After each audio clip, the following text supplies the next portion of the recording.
right. Thank you for tuning in. I was just talking about artificial intelligence, and when I started in radio, let's see, there were no computers. I don't think there were any computers anywhere except for maybe at NASA and at some of the major universities. That's how long ago I started this whole thing. But I remember as computers started being introduced into what we do here, the first automated device that we used here, it wasn't this station, but I mean in this industry, the first automated device we used was dedicated to one thing only, and that was to playing tape. So the tape, the recorded information was still on a tape, but it was played by, I guess it was a computer. And now everything is. I could literally walk away and even my voice, I could have pre-recorded everything, and the artificial intelligence could choose when and what to play, actually. And of course, it goes way beyond what we do in radio. Artificial intelligence is in our cars, in our cameras, in our ovens, in our refrigerators, in everything. And we've talked about it before, but we've never talked about the effect it has on us as humans. Megan Harris is on the phone, and she's going to help us out with this. They did an interesting report. Megan is it says here, a journalist and award-winning brand marketer for brands such as Ralph Lauren, Starwood Resorts, Mondelez, and a managing partner at Syzygy, I don't know if I'm saying that right, North America. And she's going to talk to us about the new report on artificial intelligence. Megan, good morning. Good morning. Thanks for having me. You're welcome. This is an interesting report. I was looking at some of the statistics here, and I'm wondering if these numbers will change as it becomes more commonplace. Yeah, I think it will. So just, about the report, we did a study called around AI, called Sex, Lies, and AI, where we surveyed about 2,000 Americans across the nation to get their thoughts on artificial intelligence and how they really feel about it. And so, artificial intelligence, like you said, it used to just be a couple of things, but now it's really part of our lives. It's in our everyday lives with virtual assistants like Siri and Alexa. Yeah. And so in our survey, 45% of adults that we surveyed said they were very interested in artificial intelligence. Another 40% said that they also were concerned. And I think a lot of that concern, around 30%, comes from job security. So it's an interesting times right now for artificial intelligence and how our culture and society feels about it.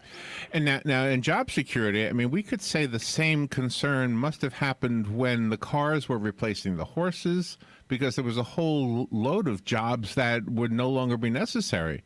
The guy who made the horseshoes, the guy who took care of you know what I mean? There must have been some similar things happening in that era.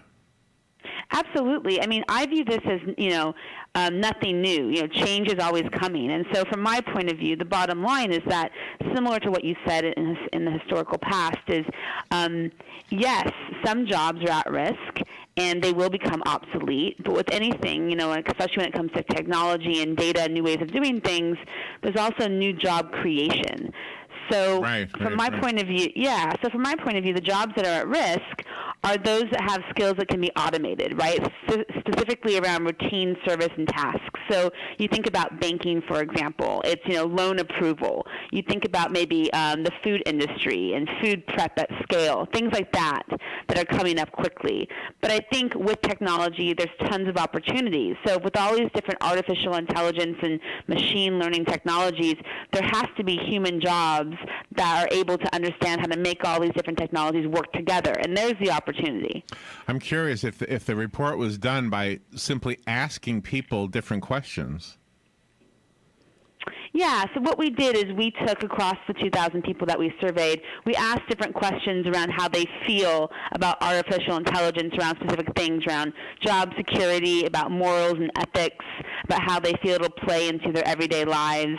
Because, right now, artificial intelligence kind of is in its incubator, right? And we're going to see a huge push in the next 5 to 10 years for artificial intelligence and machine learning activity and programs to be part of our everyday lives.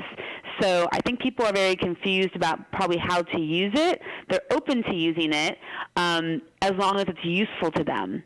Were there any surprises? I'm wondering, or maybe even differentials in age. For example, if you ask somebody 50-something years old, and I'm older than that, so just so you know, they might be more reluctant to the artificially intelligent car than maybe somebody 20-something. Maybe a younger person is more open to the idea of a computer driving a car. Yeah, well, I think, when you think about the younger generation, let's just say, the millennial generation, which is a very big generation, and even the generations after that, they're digital natives. So they were actually raised digital first. So they're much more open from our survey around technology and the use of technology. Again, they're still fearful around their jobs, but I think because they're digital natives, they're more willing to learn on the fly, and they understand that this is not scary. It's just something that they're going to have to understand how to do it in the future. I think when it comes to millennials as well is, you think of, I was talking to my sister about this actually. I have an 8-year-old nephew, and, all the different milestones that I had in my life, like, for example, when, you get your driver's license when you're 16, that's a huge milestone. But for my 8-year-old nephew, I wonder if he's even going to even get a license. I wonder if they even need to be able to drive cars, because then, in 20 years' time, we'll have self-driving cars, and we have these on-demand services like Uber and Lyft. So all these different kind of milestones in millennial generations and the generations below will not even look like what we had. And I think people in the younger generations are open to that. I have to ask you about the sex part of this. It has you actually did a survey of people regarding sex robots. Yeah. And it looks like the difference here is men and women. I'm wondering if the difference is also older and younger. I wonder if that was part of this as well. I don't know. I don't know if it's about older or younger. I think, one of the reasons we talked a little bit, very small amount, about sex robots in this study is because, most of the population is very intrigued with how, machines will think about sex and robots, because it is coming up in society, especially in Europe and in Asia. Really? So when we asked really around the ethics behind sex robots, and 50% of American men and 20% of American women said that if their privacy was assured, that they would want to try the latest generation of hyper-realistic sex robots with programmable personalities. But however, thinking about this with the genders, 78% of women and 47% of men will consider it cheating if their partner had sex with a sex robot without telling them. So here we just get into, again, I don't have any...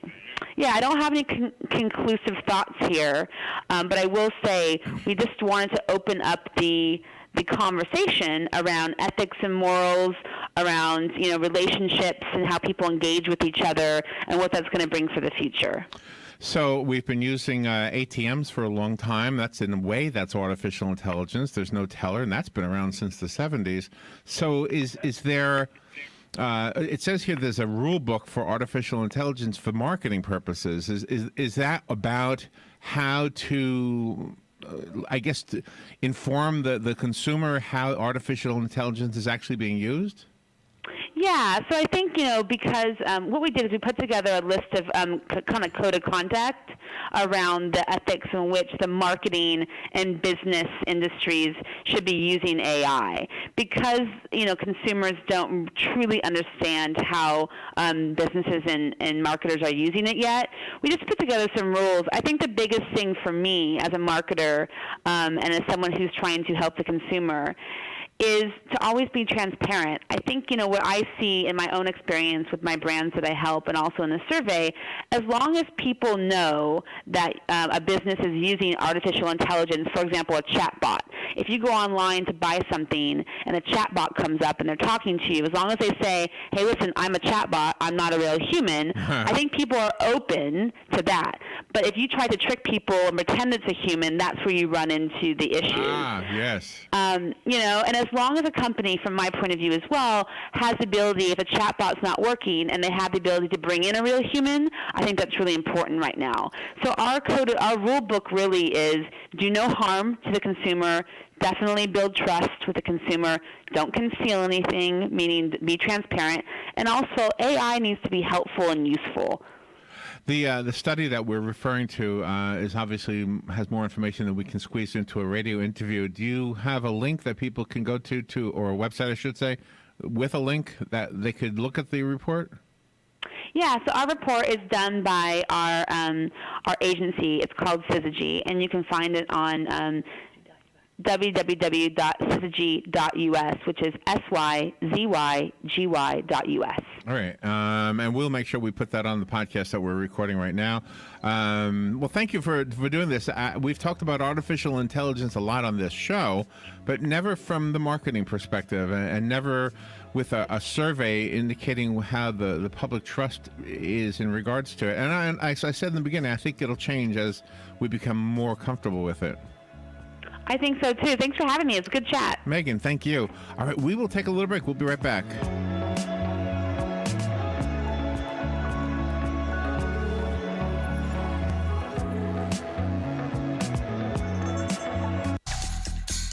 Well, the new year is upon us, and that means getting to those forgotten projects that you promised you would. So whether you're tackling a small honey-do list or building the Taj Mahal, Sunbelt Rentals will help you get the job done right with the right tools. From carpet cleaners to excavators, Sunbelt Rentals has what you need. So what are you waiting for? Get it done. Rent it now. From Sunbelt Rentals, located on Highway 27, just a half mile east of I-75, or visit sunbeltrentals.com. Get it done. Rent it now.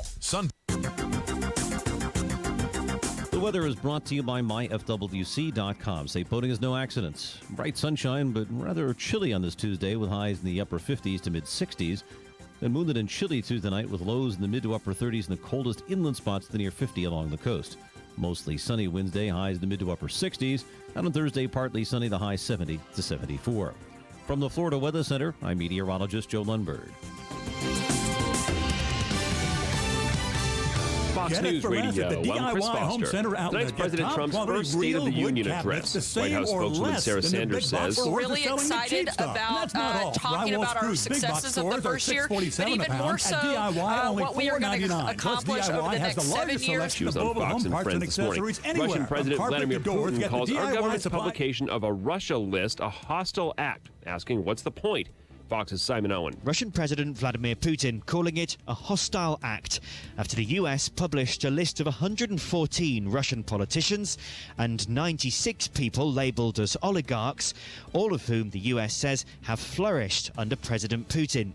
The list does not trigger any US sanctions. In fact, the State Department announced sanctions passed by Congress last year over Russian election meddling will now not be imposed. Fox News, we report, you decide. What happened? You used to go hours without visiting the bathroom. Now it seems like you're constantly getting up to pee. Listen, the makers of Super Beta Prostate are introducing a new wonder pill, Super Beta Prostate P3 Advanced, with 3 key ingredients that are great for your prostate. To celebrate, your first 30-day supply is free. Pay shipping and handling. Get P3 Advanced free. Call 1-800-215-9360. 1-800-215-9360. 1-800-215-9360. For many businesses, hiring is tough. You want access to highly qualified candidates fast. And you don't want to sign a long-term contract or pay upfront fees. That's why you need Indeed.com, delivering 6 times more hires than any other job site, according to independent research. Indeed is offering new users a $50 credit to give their first job post premium visibility as a sponsored job. Redeem this offer at Indeed.com/credit. That's Indeed.com/credit. Terms, conditions, and quality standards apply. Council.